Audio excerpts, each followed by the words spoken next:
This podcast is part of the Everyday Heroes Podcast Network, the network for first responders and those who support them.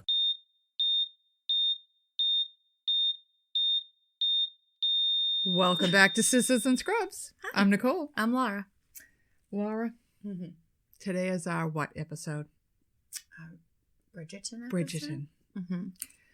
I have personally been obsessed with romance novels since I was 17. I know you have. I've read hundreds. Yeah, there's a lot of heaving bosoms. Heaving bosoms, milky white globes, Yes. throbbing members. Throbbing members. I It's have always read a throbbing member. hundreds. I read Bridgerton before people knew who the fucking Bridgerton was. Right. All right. I read all of the fucking Bridgertons. Yes. And I appreciate what the woman is trying to do, but they're not the Bridgertons of my mind. Okay? I like the show. I love the show, Yeah. but having already read them, this is why, I won't watch Outlander, because I read those books 20 fucking years ago. Yeah. I have my Jamie. You haven't pictured. I have my Jamie. I am in love with my Jamie. Right. He's not my Jamie. Right. Yes, he's handsome. Mhm. He's not my Jamie. He doesn't live up So, to no. whoever's in your head. And the books are never, the movies are never like the books. Yes. Never, never, never. so this is a Valentine's episode. It is. And we're going Right. to talk about romance Yes. and the Bridgertons Yes. and love and sex of the 1800s. Yeah. Laura's going to kick it off with I'm not a romantic. no fucking shit. Even a little bit. Why are you touching me? I don't find that nice. Go away from me. Don't Why give me are you near flowers. me? Please don't touch me in any way. So I'm talking about broken heart syndrome. Oh, I think it's a real thing.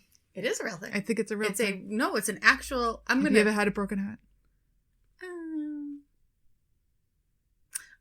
From like a guy? Yeah. No. Just from death? Yeah. Yeah. Yeah. Have I ever? I've never been, the only person I've ever been truly madly in love with is my husband. Mhm. And I know that sounds hokey and goofy and everything, but really, he's the only man that's ever made me never look at another guy. No, I'm not going to say never look at another guy. That's fucking fucking crazy now. It's a little absurd. But I would never touch another guy. Let's go there. But yeah, I get the broken heart over somebody you cared for, whether it's a relative or... Yeah. I've had breakups. I'd be depressed, but I wouldn't be like... My heart was not broken. Yes. Yeah. I would be broken if I got divorced from my husband or he died. I would be broken. I know. I think someone would have to be dead. You know what? He's in the room. Don't say anything. If I was getting divorced, probably wouldn't have a broken heart. Well, it would depend on the reason for the divorce. Yeah. I'd probably just be mad. He decides to leave me and I did nothing wrong. We're going to have a big fuck... Well, I would be more vengeful. That's what I'm saying. I think I'd just be I'd be- mad. I'd be out than for heartbroken. Fucking death. Yeah. Yeah. No, no. Mm-mm. Mm. I have a cold, dead heart, as my mother said, so I don't think Don't we- mine can break. So I'm not. Don't we both? Yeah. She does. I do. Don't we both? Cold, dead heart. As I said, one of the poor nursing students that we're teaching, we had a death in the OR and she's like really upset about it. I'm like, that upset? That wasn't I'm sad. like, really? That's nothing. No. That wasn't even a sad one. Bag him up and get him out. And then you're telling me about it. I'm like, why would that make her upset? I don't lie. And I'm like, I don't get it. What is wrong with us? I don't know. What is fucking wrong with us, dude? All right, so tell me about your stupid Anyways. broken heart syndrome that I'm never So- going to have. I chose broken heart syndrome for Valentine's Day. That none of us can feel. So it's otherwise known as apical ballooning syndrome. It has a technical name. Oh, it's a thing. Oh, wait, you just wait. Oh, I can't wait. I can't wait for this shit. Yeah. Stress cardiomyopathy. Or, I'm not going to say this right, Takotsubo cardiomyopathy. Is that Japanese? Yes. So Okay. that word, which I am definitely butchering, it's an octopus pot. That's the word for an octopus pot, and I will tell you why it's called. What? Yeah. An octopus pot? Pot. Like I a guess pot that of they- octopi? I guess what they cook it in. Like how they keep them in a pot. Dude, I am so fucking The lost. top of the octopus pot is like a funnel, and then it balloons out. I guess I don't understand why you would cook an octopus. Or maybe that's what they keep it in. I don't know what they do. That sounds so disgusting. Anyways, Anyway, it's go a ahead. funnel top, and it balloons out at the bottom, this Okay. pot. And that is the name It's of the like syndrome. a hookah pipe. Kind of, yeah. Okay. All right. So the broken heart syndrome is a condition characterized by the sudden dysfunction of part of the left ventricle of the heart, accompanied by symptoms resembling those of a heart attack, but occurring in the absence of significant coronary artery disease. So you get chest pain, you get shortness of breath, your left ventricle is not functioning correctly. But you have no disease in But there's your coronary arteries are open. When you have a heart attack, your coronary arteries are blocked up. Okay. In broken heart syndrome, your coronary arteries are completely fine. It is usually attributed to stressful events, and the condition is usually transient. So it's just a temporary event. Okay. The trigger can be emotional or physical. The death of a loved one, a major surgery, a broken bone, intense pain, an intense argument, an asthma attack, and COVID-19. I'm not going to lie. Mm-hmm. I'm such a cold dead heart that I never will get this because I'm so angry and vengeful. I'm going to kill you before it's ever going to get to here. Also meds like ones used to treat severe allergic reactions, severe asthma attacks, anxiety meds, nasal decongestions, and cocaine or methamphetamine can cause broken heart I syndrome. can see how cocaine would be involved. Yeah. These can all be triggers because it is thought that a surge of adrenaline is what is temporarily damaging people's hearts. So when you're in a stressful situation, when you're in a lot of pain, when there's something going on in your life that's not going well, you get a surge of adrenaline. All of a sudden surge is damaging their heart. Okay. They are not completely clear on why these surges sometimes damage the hearts temporarily. Because people get this all, right? Like you get a surge of adrenaline for all different things. You can be wicked upset about something, nothing happens. And then all of a sudden you have this episode that's like you're having a heart attack. Okay. They don't know why. They just know it has something to do with this surge of adrenaline. When this happens, people complain of chest pain and shortness of breath, and they think they're having a heart attack. So they go to the hospital because they think they're having a heart attack. It's not a panic attack. No, but that's what they think they're having. No, they think they're having an actual heart attack. Okay. Women, people over 50, and people with anxiety or depression have a higher risk of broken heart syndrome. So you feel like you're having a heart attack, you go to the hospital. You get to the ED, they're going to give you an EKG right away, right? You have chest pain, shortness of breath, they're giving you an EKG. There will be changes on your EKG. Oh, they are not the same changes as a heart attack, but there will be changes. So they're going to, okay, your EKG is abnormal. We're going to draw labs. Your cardiac enzymes will be elevated. Interesting. Just like in a heart attack. They may do a cardiac angio because now you have changes on your EKG. Right. You Something's have going on. Elevated troponin. Okay, let's get you in for an angio. So they're going to go in. You're going to go into the cardiac catheterization lab, and they're going to take wires and dye and look up with an X-ray machine and see the arteries around your heart and what's going on.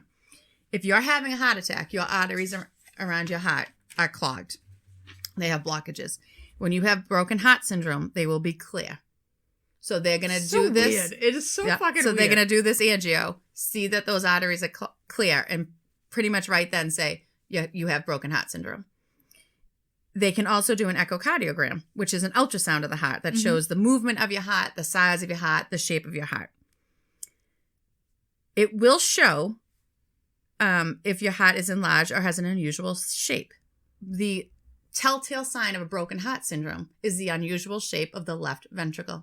It will have a funnel at the top of the left ventricle, and the bottom will bulb out. Octopus pot. That's why it looks just like an octopus pot, and that's why they call it that Japanese name that I cannot say I correctly. would never know an octopus pot if it hit me in the Right. face. Well, whoever because saw I'm this. never fucking eating an octopus. It has a narrow neck and it bellows out, so your left ventricle should just be like a regular hole. Yeah, like a roundish. She's showing me with her fingers, but you clearly can't see that. It's like a triangular shape. Yeah, it's a chamber. It's a chamber of your heart, but it's like, at the bottom, and it's kind of like a triangle shape. When you have broken heart syndrome, the top is funneled and the bottom bulbs out. That's bizarre. Yep. That is so changes fucking the shape bizarre. of your ventricle. That's bizarre. Yep. So treatment for broken heart syndrome is similar to treatment for heart attack until they completely rule that out. So they're going to give you aspirin. They're going to give you whatever drugs they're going to give you for heart attack. They're giving you for broken heart syndrome. And then when they diagnose you with broken heart syndrome, they can put you on meds to reduce the strain on your heart, like ACE inhibitors, beta blockers, diuretics. Because if your left ventricle isn't working right, you're not pumping out all the blood you need to be pumping out. So they can give you diuretics to get rid of some fluid. And then they can give you blood thinners, because if you're not pumping out all that blood from your left ventricle, it sits there and you can get clots. Oh, yeah. That's not good. So they can... Stroke. Yeah. So they'll give you some blood thinners if clots are present to get rid of those clots. Most people fully recover within a month. You may have a follow-up echo like a month or so after the incident to make sure your heart has recovered and gone back to its normal shape. No more octopus pot. No more octopus I've pot. never heard of a fucking octopus pot. So I learned so much in my own podcast. I know. So then, well, we don't live in Japan, so we don't, and I'm sure Well, I'm not saying it right. I hear Greece has them too. Yeah. So I found there was like a bunch of articles with like people in, and one lady was like I forget, she was like a pediatric oncologist, and she has a stressful job, and she's like a mother hen, so she really cares. Like, oh it's God, like these kids are their mothers. Terrible job. I mean, these kids are like hers, and she's flying like coast to coast because she's doing some conference, so she's dealing with that. She has a mother in Florida that she's flying to take care of, like an elderly mother. Like her life is she's got a lot going full on. of stress. She gets to this conference. She's on stage. All of a sudden, she thinks she's having a heart attack. She goes to think she has broken heart syndrome. The doctor, like, it's, but then they're like, well, what's going on in your life? She's like, well, this. They're like, yeah, that makes sense. Then there's this article I got. So it's a wide range. Like, you can go in, you feel like you're having a heart attack. They're like, you're fine. You can go home that day. You don't need any meds, whatever. And then it can really damage your heart, and you can actually die of broken heart syndrome. So one article I found on bhf.org.uk tells Dawn's stories. Dawn. She's an 81-year-old. She's gardening. She's how old? 81. 81. Gardening. Very hot July day. Suddenly feels her heart pounding. Gets a headache. This is weird. She goes to bed. Okay. The next morning she wakes up. Still feels terrible. Her husband calls an ambulance. She's worked up for a heart attack because what she's saying is like a heart attack. They do an angio because her EKG was abnormal. Her labs were abnormal. They do an angio. All of her everything's good. Arteries are not clogged. So they're like, okay, let's do an echo. Telltale sign of the left ventricle in the octopus pot shape. You have broken heart syndrome. She gets her diagnosis right then from the echo. She had not had a stressful event though. Like that's she had like what nothing, is happening to poor 81-year-old Dawn who's nothing gardening? leading up to it. She's digging some so they tulips. don't What maybe happened? just the excitement of the hot day and gardening, but they going out for some sage. Right. She was completely thrown because she's like, I have no stress. Like I'm not stressed about anything in my life. So they have no idea why this happened to her. She was given aspirin. She was given some heart medications just to help the heart recover. And she went home. She was breathless and tired for about 2 months. Wow. Because it took that long for her heart to get back to normal. But she recovered and she is completely fine 2 months after. Thank God. Dawn's back to God. Dawn is fine. Then there was an article on share.upmc.com. This is Tim's story. Tim! Tim. They Tim? call him Tim. I don't have his age, but I believe he was like 40s or 50s. Not old. Tim went in for ear surgery to repair a perforated eardrum. What did he do? Stick some Q-tips They in didn't tell us. All But so he gets into the operating room, goes to sleep. I believe he's under MAC, which is you're like in a twilight sleep. You're not intubated or anything. Once the surgery begins, Tim's oxygen level drops significantly. Oh, that's not good. Never Anesthesia looks down. He's purple. Oh. Yep. They cannot get his oxygen level above 80. Oh, that's pretty bad. Yep. So they immediately intubate him when they realize they can't get his oxygen level up. They can't figure out what's going on, though. They're like, he's a healthy guy. What's his problem? We didn't give him anything that would make this happen. What's wrong? So they get an emergency echo because obviously there's something wrong. He's not getting oxygen. So they do the ultrasound of his heart right there. It shows his ejection fraction, which is the percentage of blood being pumped out of the left ventricle with every heartbeat, was 10%. Oh, that's like nothing. Yeah. It should be between 55 and 70. So he's pumping nothing out of that left ventricle. So they immediately... Pumping mud. Yeah. Shut her down. So they immediately consult cardiology and rushed him to the cardiac cath lab because they're like, his heart is not something's working. going on bad here. They emergently do a cardiac cath to check for blocked arteries again. And they're all clear. But his heart is definitely only pumping 10%. When did they see the octopus pot? So, I don't know if they could see it on their cath because they didn't mention... Oh, no, they did an echo in the OR, so they must have seen it then. They go up to do the cath lab. Everything's clear. They have to place an impeller. Oh! His heart is not working. That left ventricle is just not pumping. So he's going to die. Oh, Tim. Was Tim brokenhearted? So the impella, which other people don't know, is a device that does the work of the left ventricle. So it pumps out your blood from your left ventricle into your body. The problem is. So your left ventricle can rest. Because if your left ventricle keeps pumping and it's not working, it's going to get stretched out and then it can't pump anything. So they put this device in and it pumps out your blood for you out of your left ventricle. Your left ventricle can rest and recover. The next day, Tim wakes up in the ICU, having no clue what happened. He went in to get his ear drum. He's like, what the fuck? Fixed. How bad was my ear? Right. He has the impella removed 24 hours after it was placed, and his heart function recovers. He had a follow-up appointment and was fully recovered and needed no further treatment. What the fuck was wrong with Tim? The surgery. Just the stress of the surgery. It says it can be physical. Drum. It can be physical pain. It can be a Tim, surgery. Get a grip, honey bun. Anything. It was an eardrum. Yeah. His left ventricle lost it. Oh, Tim. And that's the weird thing about broken heart syndrome. I'm disappointed in him. It's how does the adrenaline rush from surgery cause your left ventricle to shut down, to completely shut down? It's insane. Like, they cannot understand why it does this. My left ventricle must be like the size of a fucking pea. I'm pretty sure it takes up my entire chest. I think mine's like a pea. It's not working at all because I got nothing. Oh no, I think I just hold everything in, so my left ventricle is just going to eventually in 1 week implode. My brother died. Yeah. My cat died. Yeah. My house was hit by lightning. Yeah. And my aunt, who I take care of, was trying to die as well. Yeah. Fucking still here. You're still no here. broken heart syndrome. Yeah. Well, it might hit you when you least expect it. Like Dawn. Shit. Dawn, I'll be 81. When she was 41. I'll be out in the backyard fucking digging some turnips, and next thing you know, I'll be dead. Yep. All right. Are we moving on? Yes. So broken heart syndrome is an actual thing. I've never fucking heard of that in my life. It is like somehow mentally and physically connected to your heart, and it actually changes the shape and function of your heart. Well, when you have a cold, dead heart, you don't have to worry about it. Well, we promised you Bridgerton, and apparently that's what I'm covering. Yes. Okay. Well, you're the romantic. You know how I love my romance novels. So Bridgerton is written by Julia Quinn, who writes some good sex scenes. So I always like a good Julia Quinn. Yeah.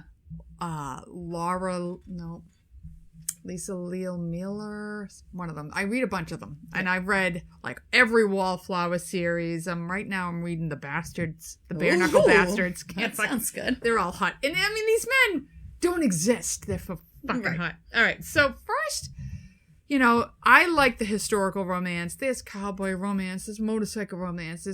Somebody gave me some romance books. They were so ridiculous. I couldn't even read them. It was like threesomes and foursomes. I'm like, I'm good. I just give too much. Dukes and duchesses, and we'll call it a day. Yeah. All right. So we're going to go over a little bit of the hierarchy of England. And the dukes and the duchesses and the marquises. And we're getting into Viscounts and all that shit. Yeah, what the hell's a viscount? Well, we're going to get into that. Okay. So you got 5 ranks in the aristocracy. So we're covering 1813 because that's when Bridgerton is set. Yes. 1813. The King George III, who was the king during the Revolution, who was fucking nuts, is king. When he dies, and something must have happened to his son, Queen Victoria takes over. Right. All right. Okay. Top of the fucking pile, you have a duke. He is top dog. Since the inception of nobility in the 14th century, there have only been 500 dukes. Really? Yes. Today there are 27 dukedoms. Held by 24 different dukes. The queen is the only person who can award you a dukedom or a viscount or a baron or whatever. So when the couple got married, William and Kate, they were given a dukedom. Yeah. Okay. You will address a duke as Your Grace. His wife is a duchess, and she is also referred to as Your Grace. That's how I'd like to be referred. I would love to be a fucking Grace. The eldest son of a duke, he uses, so you might be the Duke of Wellington, he might be the Earl of Wellington until the Duke dies, and then he takes over. So you're an Earl under a Duke. Whatever you are, you take another title the Duke has, because they usually come with like 15 fucking titles. I love being American. It's so fucking easy. All right? It's just easy. We're just no fucking nonsense. We're just done. Yeah. All this bullshit. All right? So he takes some other of the 15 titles until the Duke dies, and then he becomes the Duke of Wessex, the Duke of North, whatever, the Northumberland, whatever. All of the other Duke's children are known as lords and ladies. Okay. After the Duke is the Marquis, and his wife is the Marchioness. Oh, that's a tricky one. They are addressed as Lord and Lady, as are their children addressed as Lord and Lady. Okay. Under them are the Earls. They are also addressed as Lord, but the wife is referred to as a Countess. Oh. Yes, she's the Countess of fucking Norfolk or whatever. It's the only name I can remember is Norfolk, but there's like Amelia Bath, whatever. The eldest son uses different titles, the same as the Duke's. Yeah, whatever title the Earl has, the son will use that until the Earl dies. The other kids are known as honorable. You would be you're not a lord or a lady of London. Under the Earl is a Viscount, which for years I thought was Viscount. It's not. It's a Viscount. It's not, and she is known as the Viscountess. Okay. They are also referred to as Lady Mike, Lady Laura, Mike, Lord Mike, whatever. And the son will use the different titles, the eldest, and the kids are always known as honorables. Okay. So honorable's a low down in the totem Well, pole. when you would go to a party, they have to introduce everybody in the family. So it would be the Duke of Wellington, the Duchess of Wellington, the son with the title, Lady so-and-so, Lord so-and-so, or the Honorable so-and-so. So they would announce, everybody would come into the fucking party. There was so many rules. It was out of control. It wasn't really a party. It wasn't really a party. There was too many rules and regulations. I would not have lasted very well. At the bottom of the barrel is the barons. Okay. They are never referred to as baron. They are usually always referred to as a lord and lady as well. Okay. The kids are always honorably mentioned.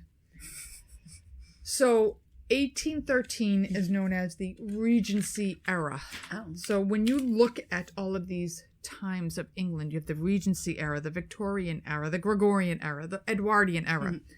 The Regency era is when King George is so out of his fucking mind, he can't rule anymore. So his son is ruling as proxy, and he's known as the Prince Regent, hence the Regency era. Okay. There are a few Regency eras in England, but this is the Regency era of 1813. It's known for its elegance. At this time, Napoleon has conquered all of fucking Europe, and he has forbid all of Europe to trade with England because they're the only ones he hasn't conquered. So they are isolated from the continent of Europe, even though people are trading, on the sly. So they've proliferated, they have focused inward, and they're doing a lot of architecture and arts, and it's really like a Renaissance period for England. Okay. When you are in the aristocracy, they are known as the ton. When you read any fucking romance novel, they're the ton, also known as the town. Okay. So what would happen was, in a certain season, London opens Parliament. All of the people from all over, all this aristocracy would come to London for the season. And that would be when they would go to court, they would go to Parliament. But this is when all the young kids could meet and marry, and it was the marriage mart. It was really a true thing, which you see in Bridgerton. Yes. Which we loved because it was adorable. I loved it. These people live lavish lifestyles, but they also suffer from the consequences of these lifestyles. Okay, so when London is in season, there's balls and fucking garden parties and all this stupid shit, but there's tons and tons and tons of it. So you need a lot of clothing, expensive clothing. I was going to cover corsets, and I covered them briefly. The corsets of this time are not a big deal. Because at this time, they're wearing the empire waists, which if you've ever watched Bridgerton, you'll see the dresses. Empire waist, it comes right under your boobs. Yeah. So the corsets don't have to be tight because it's a straight line. Right. This area celebrates the natural beauty and figure of women. So when you move on to the Victorian period is when you get to the cinched waists. And if, the articles were very conflicting because they were like, oh, corsets were fine. They were comfortable. I'm sorry, nothing about these things look fucking comfortable. Terrible. Yeah. And when you look, there's pictures of women in these things and their bodies are deformed. And they show you x-rays of like all the organs pushed up to their fucking chest. So I don't know what they're talking about. So at this time, you're talking column dresses, empire waist. There's no hoops. There's no petticoats. They got to wear like a short corset, and it would be laced up the back, and it would have a straight. So they wanted you to stand up straight, which so I really need. Right. Corset. So the corset had like a bone in the back to keep you very ramrod straight, and it would push your heaving white milky orbs into everybody's face. So they were worn over a chemise, which would hold your stockings up. Some little sluts would weten the chemise, so you could see it under their gowns, and would be, their nips would be sticking out. You know, it was all about the boobs. It was and literally breastises. boobs in everybody's faces. Yeah. And every time you read these, they're stripping off layers and layers. It takes forever to get onto there. And layers of clothes. Yeah. It's exhausting. So it really is the later years where the empire waist was no longer fashionable, and tiny waists were more fashionable. Right. That's where you really see the corsets doing damage, cinching. But even then, they say the way the dress would cut, if you cut it the right way, you didn't have to cinch the corset so wrong. But there's no way you're going to make me believe women in vanity, they didn't cinch these things as tight as they fucking could. Of course they don't. Because they're looking for the Gibson girl look, which was shoulders upright with a long sloped bosom and gentle curve. Sloped? Of the waist. Sloped. Oh, that's good. So if you look at 1880s, real Victorian era, those women have the long slope to the bosom, and they have a big butt, and they have a really big waist. So Brazilian butt lifts even back then. Oh yeah. Oh yeah. So like I said, it's controversial on the health concerns of these corsets. Many historians believe that women did not cinch corsets tight enough. I don't fucking believe that. No, I would have cinched that real tight. So I didn't really do the amount of corsets because there just wasn't information out there on it. I really thought we would hit the jackpot, but we didn't. Okay, so while you're at the ball, you're looking to find a suitable match. Of course, that's like the point of the ball. That was the point of the ball, to find it was the marriage mart. So I went over the London season. They come in and why they're here. All the sons and daughters of the peerage are there. So you want to make a match. Like if your father gambled all your money away, you want to make sure you marry somebody with money to fill the coffers so you can continue your lifestyle that you used to. You had to find a suitable party. Yes. And you want to marry up. Widows. Off limits. You couldn't marry your sister-in-law or your brother-in-law. No dough. Well, that's good. Yeah. I mean, at least they drew some lines. I don't think they did, though. I think it happened. I mean, I'm sure it did, but... Winston Churchill's parents? Fucking first cousins. They weren't off limits. And what kills me... But your brother's wife is off limits. Off limits, but your first cousins? Nope. You were allowed to marry first cousins. Okay. Queen Victoria married her first cousin. And I also think the current queen is married to her cousin. Yeah, but I think they're like... It's her cousin. Eighth cousin. Like, I don't think... I don't think they're eighth. I think it's pretty far. We gotta look at that. Yeah. I mean, anyway, not that... It's your fucking cousin. It's disgusting. With all the people in the world, the millions of people in the world. Well, you have to have, like, that blue blood, right? Like, you have to have... You have to marry someone with the blue blood. There's only so many people with it. Yeah, it's disgusting. So, what kills me, though, is, like, Winston Churchill, you know him. Like, he's a contemporary figure. Right. His parents were married in 1819. Isn't that bizarre? Isn't that bizarre? Yes. Okay. So, the age of consent of this time, for girls it's 12, and for boys it's 14. Why are boys older? Apparently so they can make money. But really, in reality, they really didn't get married till their 20s. So maybe they were betrothed at 12 or 14, but they really didn't get married till their 20s. You could not make your own choice of a husband unless you reached 21 and you were unmarried. Then you could consider to make your own match. Okay. Before 21, you needed permission from your parents. So if they didn't think it was a suitable match, Nothing. It wasn't happening. Unless you decided to run off to Gretna Green and get married. Which, if you've watched Pride and Prejudice, my fucking all-time favorite movie ever. Sorry. If I'm in an ICU, Laura, I'm intubated, and you can't get through to me, put on Pride and Prejudice. Okay, but it has to be the Colin Firth one. Okay. It cannot be the Keira Knightley I don't one. have to sit there and watch Colin it, right? No, you do not have to. but it has to be the Colin Firth one, okay? Yeah. I love him in that one. I could watch it over and over and over and over. Never seen it. And Elizabeth Bennet's sister Lydia runs off to Gretna Green and marries Mr. Wickham, who is a vile, vile human being. Oh. Anyway, Jane Austen, how I loved you. Okay. So, only till you were engaged were you allowed to call each other by your first names. Otherwise, it was Lord Denison. While you were dating, you could not call them by the first name. It was Lord and Lady. It was Lord and Lady. Or, you know, the Duke of Wellington. Oh, your Grace. You were never allowed to call him by your first name. Mm-hmm. And for me, once I know you as your Grace, you're always your fucking Grace. Right. So I'd be in Saxon and be like, oh, your Grace. They'd probably prefer that anyways. It would be ridiculous, yeah. He'd be like, I love it. Call me more of your Grace. Mm-hmm. And even after that, you really didn't refer to each other by your personal names unless you were in private. Mm-hmm. Ugh.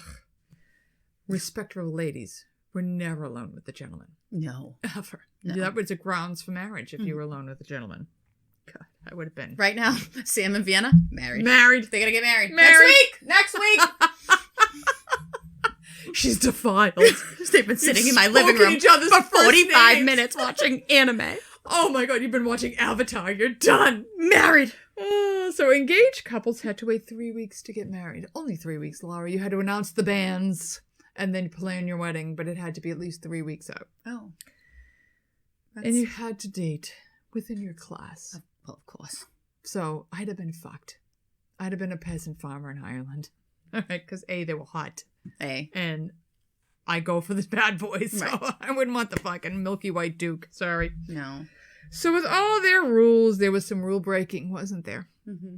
So according to romance novels, there's tons of sex between everybody. I mean, all of these women, for all these rules, were all having premarital sex. But see, I think that's the problem with a lot of rules.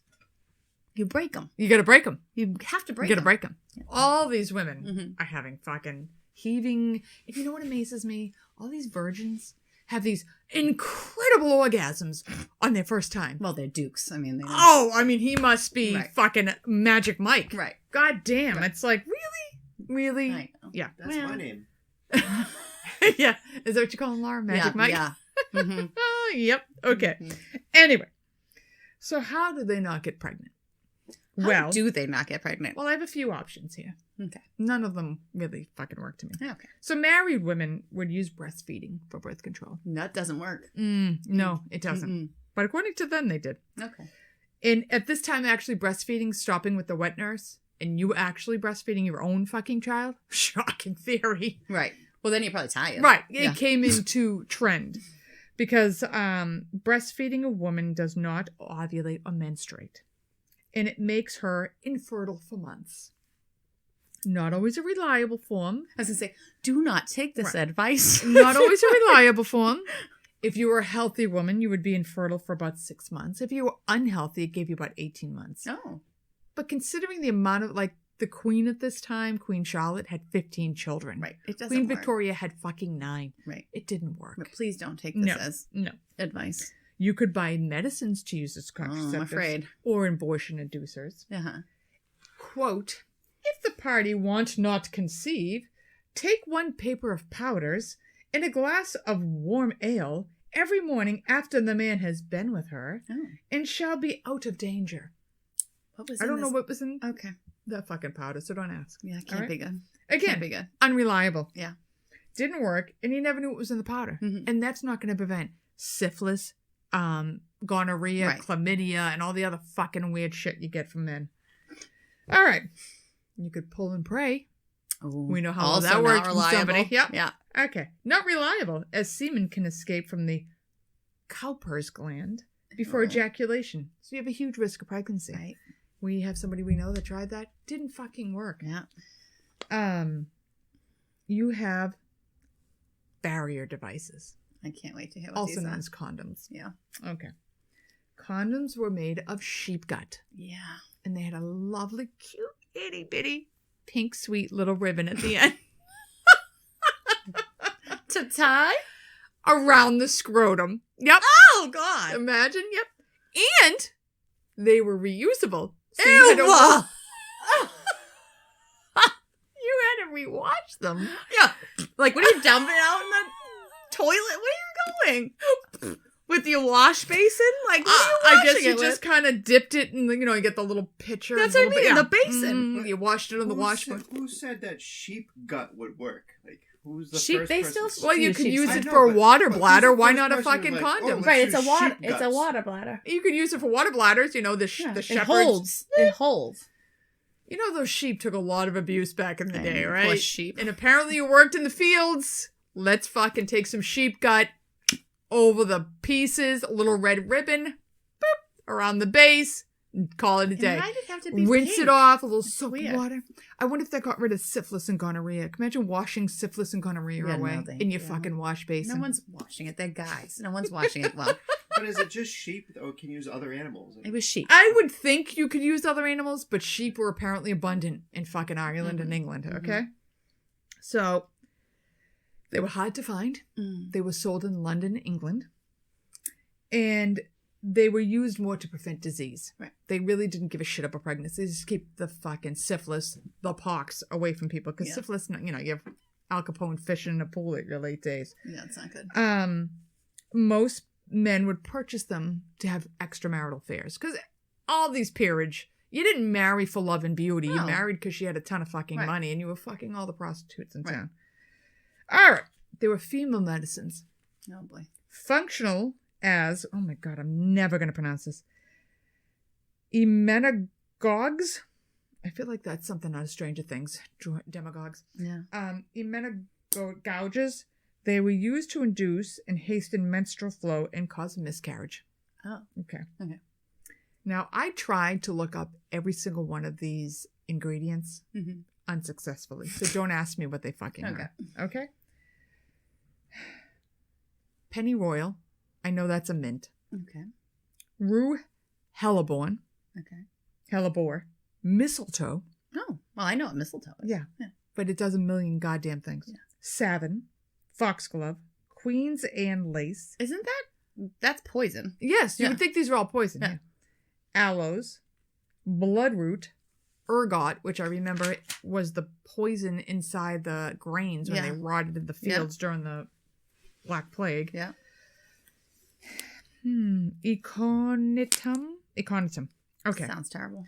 So they would take these things to induce a miscarriage or an Poisons. abortion. They would just poison themselves. They would poison themselves. Okay.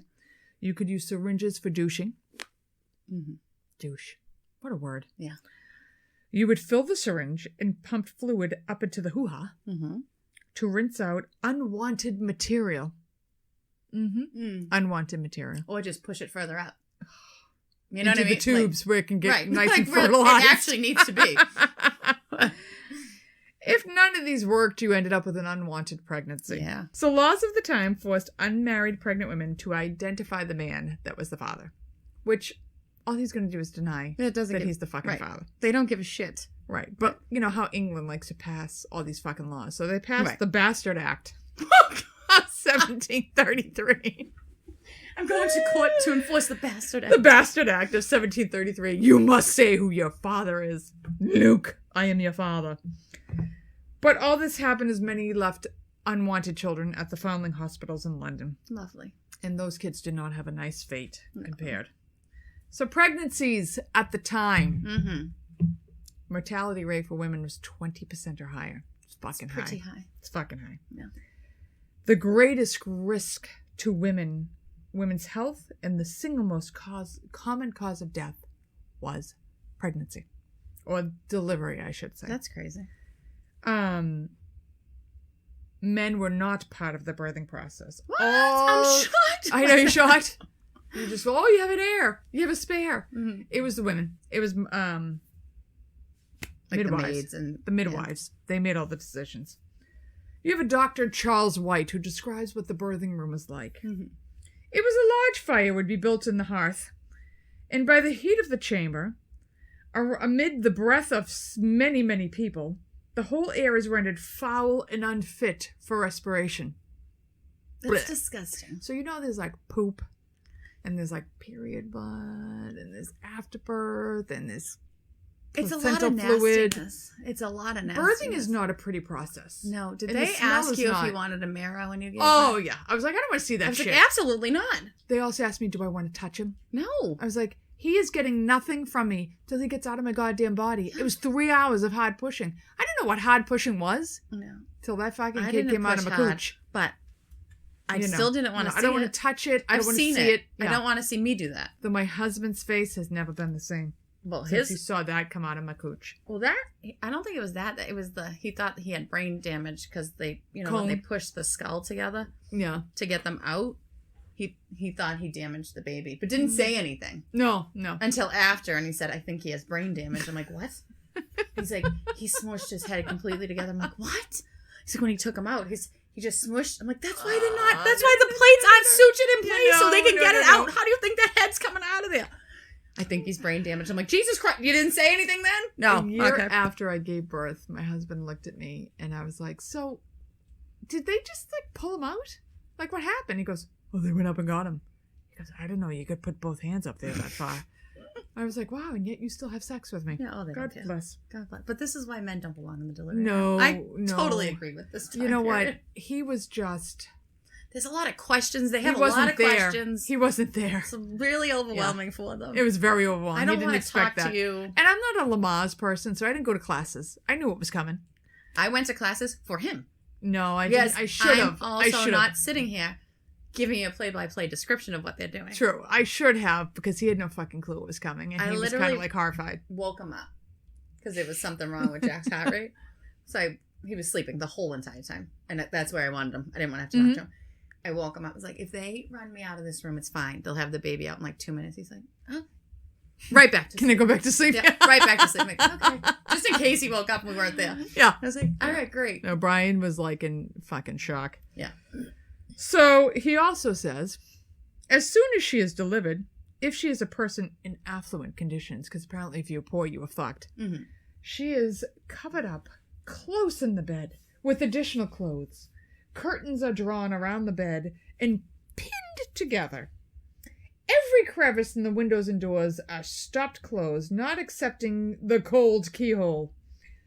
The windows are guarded not only by shutters and curtains, but with blankets to more officially exclude the fresh air, and the good woman is not suffered to put her arm or even her nose out of bed for fear of catching cold.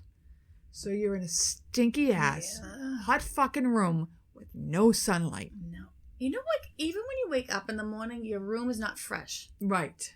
And then you're sitting in it with the fire going, not a crevice But to the cold exchange keyhole. the air. Only the cold keyhole. No, with not accepting that means they stuff that too. Oh, I don't know. I think the cold keyhole was letting it in. Unless they stuck a key in it. I think Wrapped they in were tissue. saying that wasn't accepted. Like, that means that they stuffed that too. So it's just stifling hot. It was- smells like cooch. Can you It's imagine? disgusting. No, That's disgusting. it's disgusting. Ugh. And you wonder why they died of an No infection. shit. The diet for the new moms was liquids, teas, and other warm liqueurs. No solid foods, and you bed rest for, I don't know, 3 months. Like, you were in bed for a fucking ridiculous amount of They time. probably died of clots. That You aren't moving. Do you know, like, they're just all clotting. What are we doing? What are we doing? She's got nothing but fucking elephantitis. Like, Can you imagine the size of them? oh my god. The skin breakdown? Imagine how much swelling would be in that whole area. I was Oh. like hamburger meat when I was done, Yeah. so I can't even imagine. But they're also not shitting because of this, because they're not moving that stuff Right. around. Right, you gotta get up and move. You gotta get moving. Yeah. So, Ugh. all of these factors, you're not eating, they're Mhm. keeping you in bed, it's stifling hot, Mhm. it smells like shit. Yeah. You're gonna get infected. Yeah. So one famous case of a Dr. Hugh Chamberlain, he aided a woman, and he writes that she was... Oh, he aided a woman. He aided a woman. He Not what I thought you said. It was this... He didn't eat her, Laura. I was like, what? That's gross. In that smelly room? All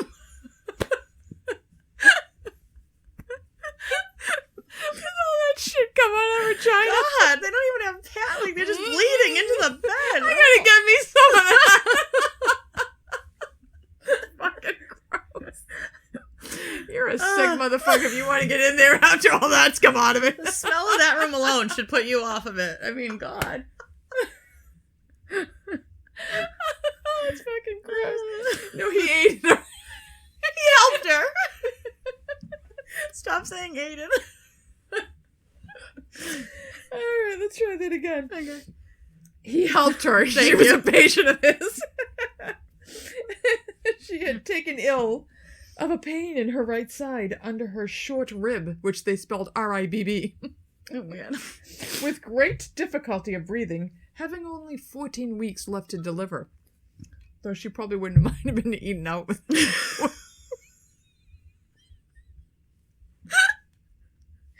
14 weeks left. She probably hasn't seen action in fucking months. Go ahead, Doc. Oh, this is an explicit podcast, right? Okay. I can't see, Laura. I can't see. Okay. So she has a gallbladder attack. What did he do? And this is what he does to her.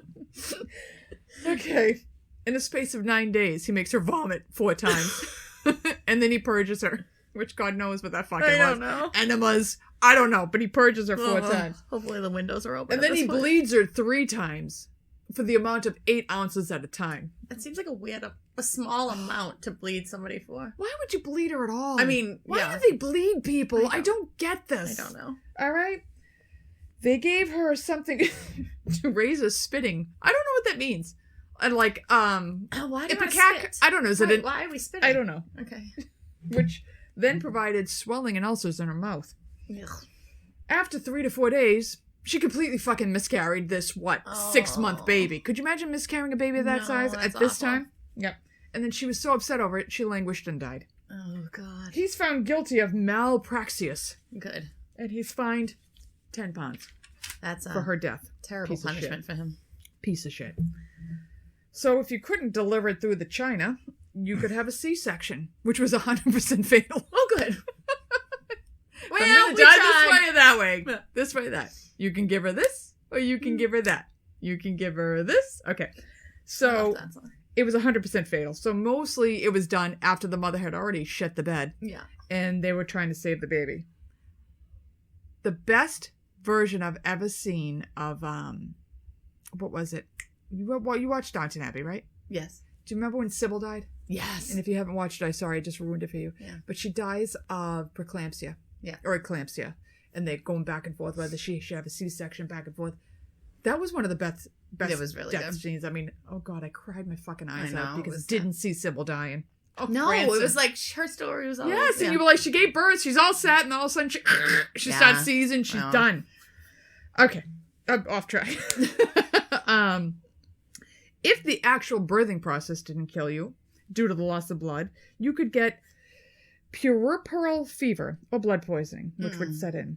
Often this is caused by, the guy would go ahead and he would touch, dissecting dead bodies, and then he'd go and deliver a baby. So they'd get bed fever. What do they call it? Like delivery bed fever or birth bed fever or something like that. That's awful. Or the placenta was left behind, which is a big concern even today. And yeah, you have to, they check it. They take it out, lay it on a table, make sure to make sure every piece is there, because Yeah. if anything's left behind, it gets gangrenous, the mother would die from septicemia. Right. And it wasn't until a Dr. Simonili Weiss, a Hungarian doctor, he starts to introduce, hey, wash your fucking hands when you touch dead bodies before you touch the new mother. So just wash your hands. Just wash your in hands. general. So, once hand washing is introduced and everything, you see the mortality rate go to under 16%. Oh, thank God.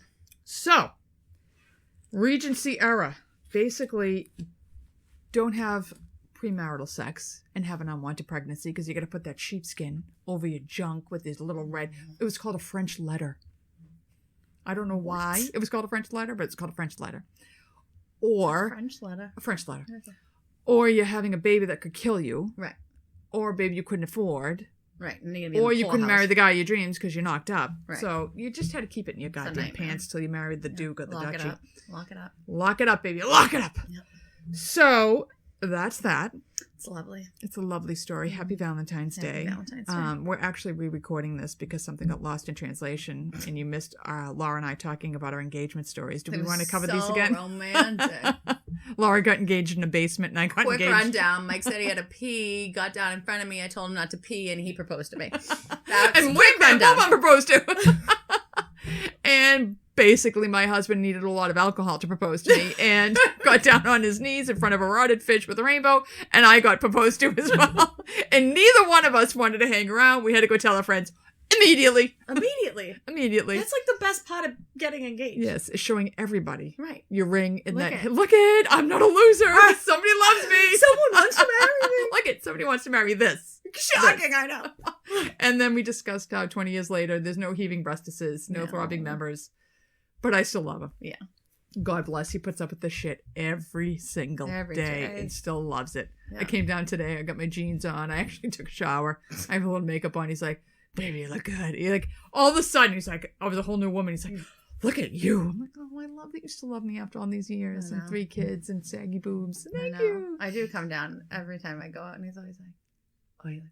Yeah, it's nice. Like, yeah, it's thanks. nice. Usually I look like a crackhead, so I guess this is an improvement. But I know. No makeup on. No. Recently, my mascara I'm allergic to. It's my eyes. Fucking, I look like a crackhead. It's great time. So have a great Valentine's Day. This is going to be after Valentine's Day when it comes out, but you know, read your Heaving Breastises and all of that. Bridgerton's coming out in March. Bridgerton's coming out, but I mean, the all-time classic romance. Number 1 is Pride and Prejudice. Mr. Darcy. Yes. I want Brian to look at me the way Darcy looks at Miss Bennet, like Elizabeth Bennet. It's the ultimate romance. And Colin Firth does nothing for me, but goddamn, he's the best Mr. Darcy ever. He's the one in what's Bridget Jones's Diary? Yeah, is he in that? And he's Mark Darcy. That's. I was just gonna say, is that from that? You think? Probably. Yeah, absolutely, it is absolutely. But he's like, in this one, I don't know. He's got to be 28, maybe. He's very young, and it's verbatim how the book is written. Because I've also read the book. God bless. I've read a Jane Austen. Not easy, but once you've watched the movie 42 times, the book makes sense.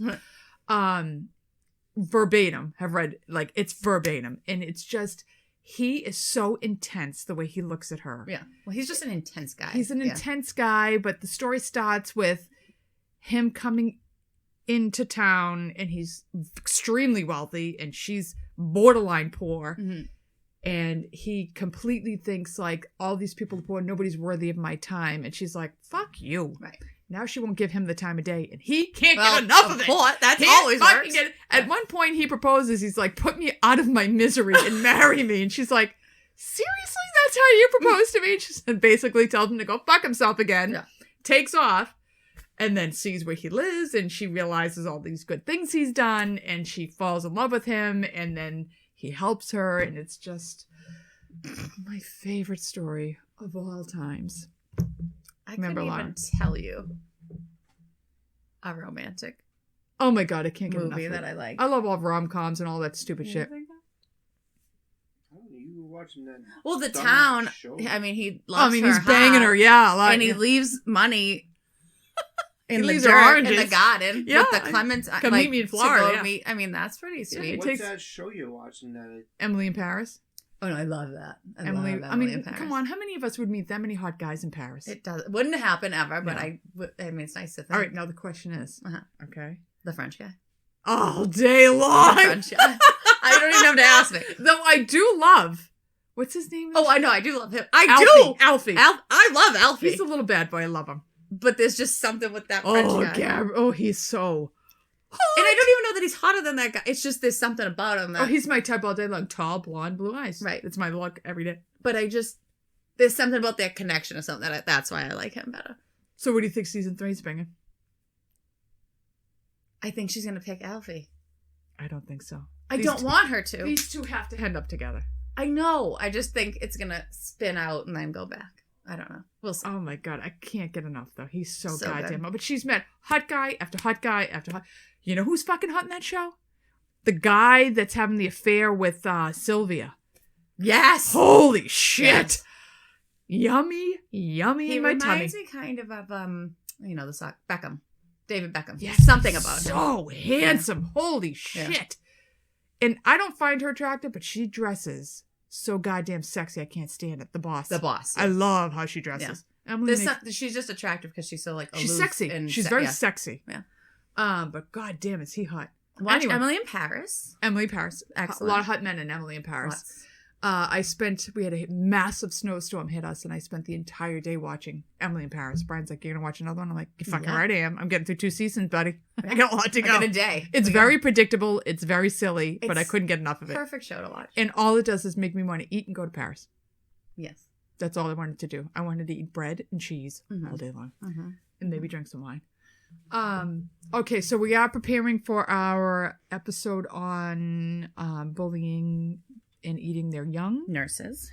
We've got some unbelievable stories, like I've talked about. I wanted to go down and beat the shit out of somebody for doing what they did to the story we read. I just couldn't believe that had happened. I was horrified. Yeah. So if you're not in nursing, there's such thing as nurse bullying. Yeah. Like nurses eat their young, they bully each other, like it's a problem. Yeah.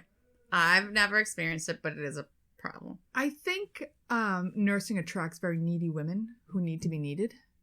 I'm not saying everybody's that in the field, but I think there's women who need to be needed, and if they're not top dog, they can't handle it. Right. And they decompensate, and they don't want anybody younger or better coming in. You know what? I shouldn't say that. Not that I've experienced like personal bullying, but like there was those women that you'd go in and take over their room for them because they'd be leaving, and they'd be like, "Oh, you're all set. You got everything you want." Oh, famous last words. And they would leave, and intentionally you would be missing half of what you needed. So you looked like an idiot, and they needed that nurse to be. If she was here, I would have it. Right. Well, no, she just left, and you didn't have Right. They intentionally did it so they looked like they were better. So the surgeons needed them to be in the room instead of I mean, there was one particular service we worked with was Yes. infamous for it. Yeah. Oh, you have everything you needed. And it was like they licked the ass of their surgeons. Yeah. It was ridiculous. Yeah. They still lick the ass of their surgeons, and it still makes it very difficult for any outsider to come in. It's ridiculous. So we got set up multiple times. And just working the shift we work makes it difficult because we're not their team. Right. I don't know you, but anyway, that's neither here nor there. So write us in your stories. We've gotten 2 good ones. I would appreciate some more because it really is a real thing. And I'm already horrified by what I'm hearing. I didn't expect some of these stories that I've heard. We're going to set that up for April, I think. Yeah. Or end of March, April. Sometime. Wherever the hell. We've lost track of time. No. We're in the depths of winter. I have no fucking idea what's going on. All right. Thanks for listening. Check out our Instagram. Check out our Twitter. Yeah. Love us, leave us, like us, don't whatever it is. us. Don't leave us, but love us and like us. Don't listen to her. Yeah. And send us in your stories and your emails. We love hearing from everybody. Yeah. So we'll see you soon. Okay, bye. Bye. Like, subscribe, rate, and review the Scissors and Scrubs podcast on whatever podcast app you listen to us on. Follow us on Twitter, Facebook, and Instagram at Scissors and Scrubs. And email us any of your stories or thoughts to scissorsnscrubs@gmail.com.